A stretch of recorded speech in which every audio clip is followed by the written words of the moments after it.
Hello and welcome back to another video. Today I'm going to be giving my reaction to the drama that is currently unfolding in Minnesota.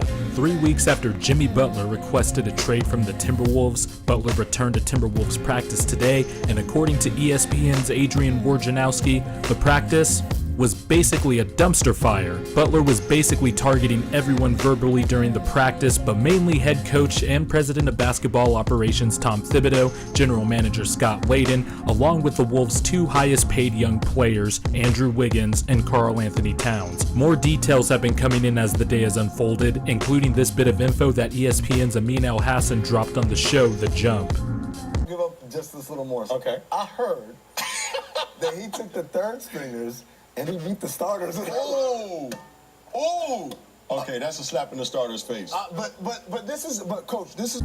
And as I was working on this video, @mgraz on Twitter posted a thread of details that he received related to the practice today, and it's honestly funny, but also jarring at the same time. I mean, with those details, it's no wonder why Wolves forward Anthony Tolliver looked shook in this video when media was available after the practice. He was around. That's really all I got to say about that.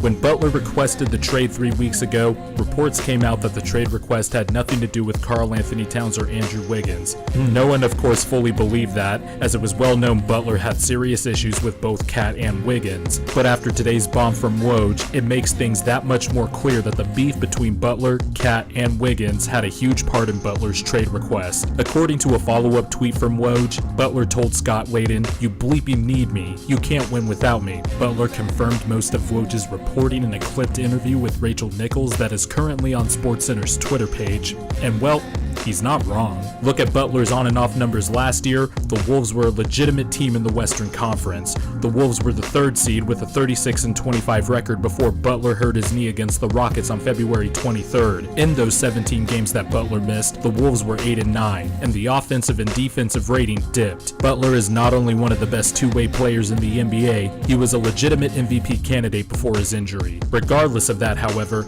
I honestly still can't believe that Tom Thibodeau thinks he can keep Butler heading into the season, after basically saying he wants nothing to do with Cat and Wiggins. I mean, today was a perfect example of why you can't have this toxic environment through the regular season, and then expect to have a successful season at that. Teammates argue all the time over the course of the year, but this is on a completely different level. I mean, based on different trade proposals that have fallen through since Butler's trade request, according to reports by members of the media, Tibbs clearly wants to keep Butler. He isn't serious about trading him or getting as much as he can for a disgruntled star player. Tibbs wants to keep Butler because it's the best chance for him and his team to win, and presumably keep his job or make the playoffs before he presumably steps down or leaves. But I mean, it's clear Butler won't re-sign with the team when he becomes an unrestricted free agent in the summer of 2019, and with every passing day, the value you would get back for a Butler trade decreases. But I guess if you think about it, that has been Tibbs' mantra the whole time since being named as the coach and president of basketball operations for the Timberwolves.